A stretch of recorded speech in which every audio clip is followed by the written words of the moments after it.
Now, this episode of Lower Decks did bring up an issue for me that, I spent a lot of time in my teenage years dealing with, and frankly, it was traumatic. It was a traumatic time in my life when I had to deal with this on an almost daily basis. And so it was a bit hard watching this episode, but I feel that we've now got through it, and I'm stronger for it, and thankfully I never have to deal with it again. Oh my god, he's back!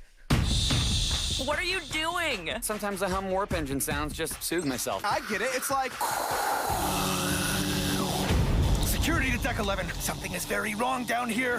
What do you think's in that cargo that has everyone so wound up? I hope it's old communicators. You know, the original clamshell design? Shields up! Yellow alert! Our crew is ready and focused. Do you know how hard it is to get cheese out of bird?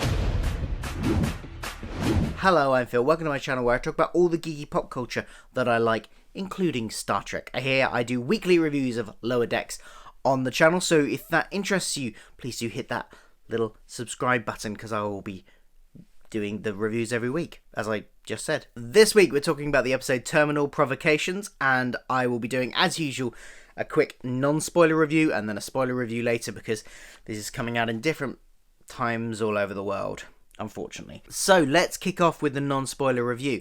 I'm still having a lot of fun with this series. It's half an hour, roughly, of joy every week, a bit of light amusement, and I'm still having a lot of fun with it. There has not been an episode where I've come away feeling that I've wasted my time, and that continues this week.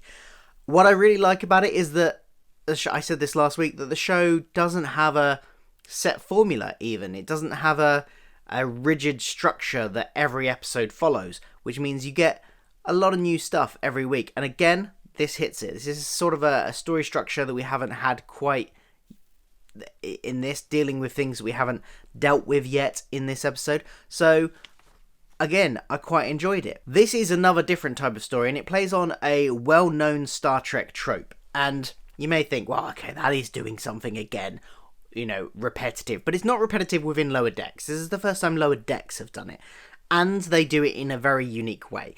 We'll talk about it more in the spoiler section. But I really liked the way they handled this Star Trek trope. It's something, from TNG onwards, we've seen this Star Trek trope come up again and again on all of the series, mostly. But I think it did something new and unique with it, which I really liked. The one thing about this episode which is a little formulaic, and it's a criticism that I said last week, is that we are getting the same pairings of characters paired together again and again. We're getting Rutherford and Tendi, and we're getting Boimler and Mariner. And I can certainly see why they are doing that, so especially with the Rutherford and Tendi stuff, which I'll talk about later. But it would just be nice for them to break up that stereotype pairings a little bit. Just, have an episode with Boimler and Rutherford, or Boimler and Tendi. Just give it a bit of a mix-up. Would be nice. I really enjoyed the two main plots from this episode. One of them in particular was the Rutherford and Tendi one that I just absolutely loved, and it was definitely the highlight of the episode for me. The Boimler and Mariner plot was also good. I have some criticisms of it, but nowhere near to the point where it spoils it. It was still an enjoyable romp, and there was some good comedy moments in there. And I think what it did do was it helped on both of these plot lines. It really helped develop the relationship, between the characters, and we get to see a development of how they interact with each other. However, there was a C plot as well involving the bridge crew, and for me that is where the episode dips down a little bit in terms of if I was ranking these episodes. It's not that it's bad, it's just a bit meh. There's not really much to it to grasp onto. It kind of feeds a little bit into the A and B plots in terms of causing things to happen that then have an effect on the A and B plots. But as the scenes themselves, there's a reoccurring joke in it, which I found quite funny. But other than that joke and the character that says that exemplifies that joke, it just didn't really bring much. The threat that they are facing wasn't particularly engaging. It the scenes, it didn't really develop any of the bridge crew characters that much, and it all kind of seemed a little bit kind of just routine. I don't know, it was there probably just to feed into the A and B plots. But for me, it was definitely the weaker part of the episodes. Saying that though, I still had a great time watching it, and as usual, looking forward to the next episode. This is just a highlight of my week, just having this little bit of comedy on for me, Thursday morning. That's when I get to watch it. Thursday morning before I start work, having this little bit of comedy. It's a refreshing change from the world. Okay, let's leave the spoiler-free section behind and head on into spoilers, where we'll talk about a bit more about what I liked and didn't like about the plots themselves. The highlight of the episode, as I said, was the Rutherford and Tendi plot for many different reasons. One of which, let's talk about Badgie. This is what my intro was hinting at. The writers of this were clearly users at some point of Windows 97 to possibly 2000. I can't remember when Clippy got discontinued. If you don't know what Clippy is, it was this, if you're too young to know what Clippy is, you're gonna make me feel old, but Clippy was this little personal assistant that when Microsoft Word used to have, that popped up on the bottom of your screen and would be like, hey, looks like you're writing a letter, do you want me to help with that? And he is so annoying. And also because it was just defaulted on in every version of Word, if you didn't have a really great spec computer, it would massively slow your computer down and would end up freezing, and it would just be the animation would like grind to a halt. And I love the fact that Badgie basically takes the mick out of all of that. Clearly the writers have had some time being frustrated by Clippy back in the day, but Badgie was great. I loved Badgie. Brilliant. And such a great way to turn a trope, a Star Trek trope on its head. Because, of course, Star Trek has this trope of rogue holodeck programs. Holodeck programs that somehow gain some kind of sentience, some kind of self-awareness and self-will, and start going off and, trying to kill people. Like Moriarty, like... I'm trying to think of some other ones now. There was some in Voyager as well, but Moriarty, the Dixon Hill things going wrong as well in Star Trek TNG. It's a recurring trope that something goes wrong with the holodeck and the safeties get disabled and people are actually put in threat. Sometimes the characters develop sentience, sometimes they just develop their own personalities and want to kill you, and you can't turn them off. It's a recurring trope within Star Trek. But this does it in a really unique way, and I really love the way they did it. Quirky, funny, absolutely perfectly fits the, adult humor animation style that this show is. I think it was a genius decision. The other reason why I like this plot so much is because it does advance the kind of budding potential romance between Rutherford and Tendi. We've kind of got in previous episodes, they've kind of flirted a little bit, had a little bit of kind of, you can tell they've got chemistry. And if you're not shipping them, I don't know why, because they absolutely belong together. Here, we get to see that take a little bit of a step forward, which is nice. There's definitely some moments there where they get some awkward flirtiness. The moment where they're doing the simulation with the graph boots and they accidentally lock boots together, so they're in a kind of embrace, and you can tell the awkwardness of that. And then the fact that Rutherford has a go at Badgie initially in order to impress Tendi, because as he says later, he finds her cute, she's cute, and he wants to impress her. So we're starting to get the characters at least admitting, at least Rutherford is admitting, that there is something between the two of them, and hopefully that's going to continue as an arc for the characters down the road. And this, I suppose, is why they keep on pairing them up, because they want to develop this, which is great, and I think that's fine. But there needs to be some kind of, as I said earlier, some kind of interaction with other people as well. It's great that they are.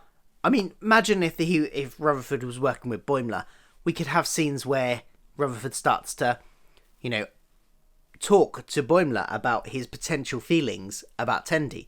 That can make some good scenes and bring the plot forward a little bit more. And you can have Boimler trying to encourage him to ask her out and all that sort of stuff. So there's potential in advancing even this plot by splitting them up for an episode as well. So I hope they do that, and it would be really good to see. Are you shipping them? I don't know. Is it just me? I can't be the only one shipping them. I know some other people are, because I know, like, I've seen Jessie Gender on her channel talking about them. You know, they're wanting them to be together. So I'm definitely not the only one, but I don't know how many people are shipping them. They've got such good chemistry. It's surely inevitable. So that was just a really good plot. I really liked the Clippy going mad, trying to kill them. And then you get this lovely, like, it kind of flips into this kind of, like, melodramatic father-son thing where Badgie starts referring to him as to Rutherford as his father, and then Rutherford gets in on that and says at one point when he's cradling him in his arms, "I'm sorry, son," and it's just some great scenes. We also get to use the holodeck to visit some locations like a Bajoran market, so an ice place. So get off the ship in a type of way there as well, so that's quite nice. Yeah, overall, I had a lot of fun with this plotline, and I would like to see more like it in terms of its... and definitely more with Rutherford and Tendi, because a lot of the focus has been on Mariner and Boimler so far, in terms of the plots, and Rutherford and Tendi have been a bit more background. Here they got equal billing, like they did last week as well, so hopefully that's the kind of course we're going so far. It'd just be nice to see them mix it up a bit in terms of, you know, pairings. Then we have the other plot where we're introduced to Fletcher in the opening scene. Fletcher appears to be a very nice guy who everybody likes and is really good at diffusing tense situations, and has history of Boimler. They went to the academy together and got into lots of hijink, and Fletcher would always get them out of it. Now, Fletcher's an interesting one. So, I mean, we're in the spoiler section now, so I'm going to assume you've watched it. As we know, it turns out that he does something halfway through the episode where he, you know, after telling them they can go off and party and he'll finish the work, he uses some of the computer cores to try and make himself smarter. And it all goes horribly wrong, and we get some kind of sentient AI creature with his personality trying to destroy the ship. Now, I like the plot. I like most of this, and there's some good stuff in it that I will talk about in a minute. What I found a bit strange was the portrayal of Fletcher. Now, he's, like I said, he starts off being this kind of guy that everybody loves, you know, people, easy at diffusing situations, that kind of thing. Good diplomat. And then and he's that all the way up to the point where the event happens and they find him knocked out on the floor. Turns out he knocked himself out. And then his personality just goes through, like, so many massive changes. Then we find out he's kind of not only nice, but he's kind of nice but dim. And he thinks he's not very intelligent, and we see a bit of that as well. Then he gets sort of massively anxious and then angry to the point where he's threatening people with violence. And his kind of personality was a bit all over the place, and I kind of get what they were going for, because it feels like they were going for a kind of, yeah, this is who he was on the surface, but underneath he's this neurotic, angry, you know, really paranoid person, and that's kind of part of what they were going for, but I don't think it kind of pulled off right, because it just kind of just felt a bit all over the place. Like, 1 minute he was one thing, the next he was another, and there was no consistency through it. There was no evolution through it. You didn't see the lines connecting the dots at all. It was just suddenly he was one thing and suddenly he was another thing. And for that reason, it just didn't quite click, his character. But what I did like about this plot was that it gave Boimler and Mariner a chance to work together, to, for once, not butt heads, because they're usually the two that are very different in their approaches to their work, and very different in their approaches to how they handle situations. Here, they were very united, and I think it was good to have an episode where they were united, because otherwise we just get into this, again, quite formulaic situation where you just expect, you know what's going to happen, because they always take the same roles every single time. So to give us something a bit different, to show that they can work together, that they may have different approaches, but they both have the best interests, the best intentions is the word I'm looking for, at heart, is, I think, important, and this is probably the right point in the series to put that in. It was a good exploration of what makes someone Starfleet. That's a phrase that we've heard several times in this series so far in the first few episodes. We are Starfleet. This is what we do, and this is a good explanation of that, because Boimler and Mariner are shown to both be Starfleet. They have very different approaches, but Boimler's very by the book. Mariner is very, will break rules, but for good reasons, usually. Or when the rules don't matter because they're silly rules. Whereas Fletcher is portrayed as someone who will break rules for his own self-interest, that will endanger people, and that is not Starfleet. And that is the difference between being Starfleet and not being Starfleet. It's not about following the rules. It's not about following the letter of the law. That's not what makes you Starfleet or not Starfleet. It's about your intentions and whether or not what you're doing for the benefit of others or because it really matters. Whereas Fletcher, it was pure selfishness. He wanted to be smarter. And we get a nice Titan reference in that. I was kind of hoping they would name drop Riker. I assume he's still the captain at this point. But no name drop. Wait. Was that this episode? I can't remember now. There was a name drop for Riker at some point, either this episode or last episode, but not in this context of the Titan, if that makes sense. Was that last episode? That was last episode, wasn't it? It was the guy's password was Riker. But this episode, I was kind of expecting when they had the vid call with him at the end and he told them he'd been fired after a week on the Titan, I was kind of expecting him to say that Riker had personally fired him or something. So that was nice, and it was a clean way to get him off the ship, get him promoted, and then get him to a ship where his ineptitude will obviously be revealed and he'll be fired very quickly. But again, that doesn't seem to actually fit with his personality as portrayed at the very beginning of the episode, because although he is dim but nice, as we revealed later, he always seems to be able to, at the beginning of the episode, get himself out of situations, talk himself out of situations, and be that kind of smooth talking guy that can woo people over.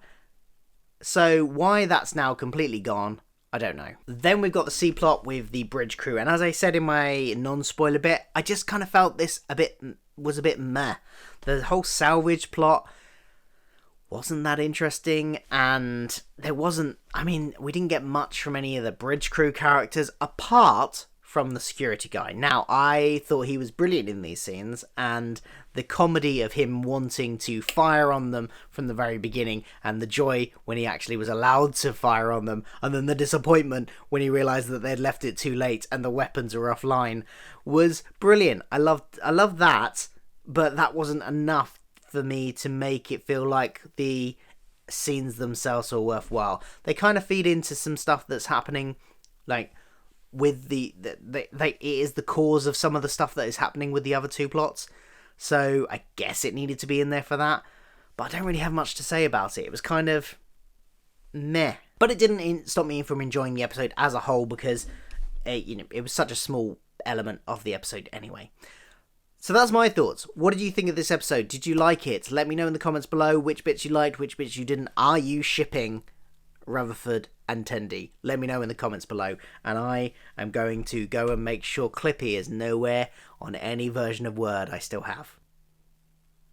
Good, he's gone.